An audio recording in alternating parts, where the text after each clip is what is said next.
It's a great pleasure to welcome somebody whom I've always considered one of the most dynamic bureaucrats in the government. He's the CEO of Niti Ayog and pretty much running a large part of everything that the government is doing, not least the ease of doing business. And that's one policy which has been a priority and continues to, in many ways, be driven forward. Not least, we've just seen the new transparent tax reforms that have now just come up, aimed at incentivizing the honest taxpayer, something that's just been announced. So it's a great pleasure to have with us Amitabh Kant.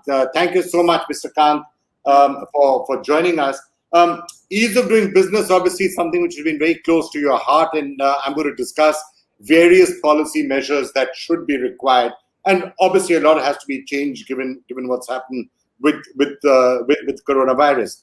But I just wanted to start by discussing the tax reforms that have now just come. And I think we've discussed it often enough in the past, tax terrorism and the problem of not having a clear tax policy, the problem of honest taxpayers sometimes having to face unnecessary harassment, and yet people who should be paying taxes not paying the taxes that they should. This has been the broad problem. And I think all of this was articulated to some extent by the Prime Minister in his own speech, where he said, this is the problem, this is how we're trying to fix it. So what are you attempting to do out here? So Vikram, two key things. I think first and foremost, make it, digitize, use a lot of technology, make it impersonal so that the person who's dealing with my account is not able to deal with me on a personal basis, but uses technology. And also, two key reforms. One is, firstly, what the government had done in terms of corporate tax, because our tax rates were high.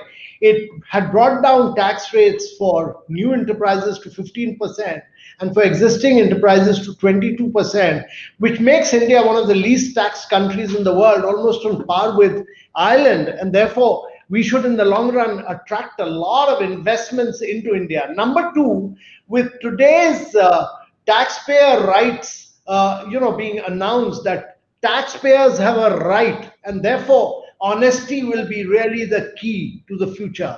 And what it does is really that it enables individuals to get away from any kind of harassment or oppression from the tax authorities in future. And hopefully this would get implemented because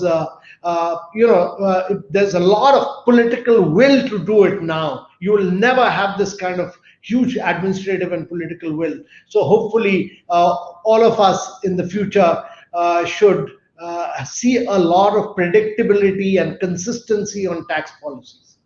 Well, obviously, the biggest advantage, I mean, some people have been asking the genuine question that, how does it help if I'm not personally meeting somebody? I guess the answer to that is the obvious one, that if you have a tax officer whom you know and whom you have to go and meet, there's always the risk of, if it's not harassment, possibility of corruption, possibility of getting some money.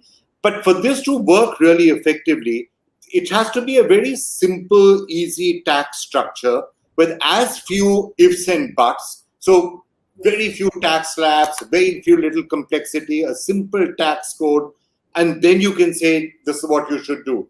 And I think the other part which is really noticeable in this, and this is something which the government is going to do, is to say, we will trust you.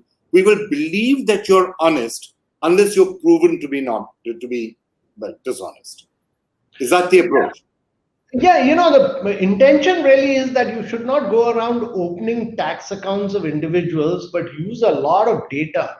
What the tax department has been very successfully able to do is to get almost 99.8% of the people to file tax online. So India is one country which has managed to fully digitalize tax returns. And once you've done that, then you should be able to use this data, use a lot of machine learning, use a lot of artificial intelligence to speak for itself. The algorithms should be so based.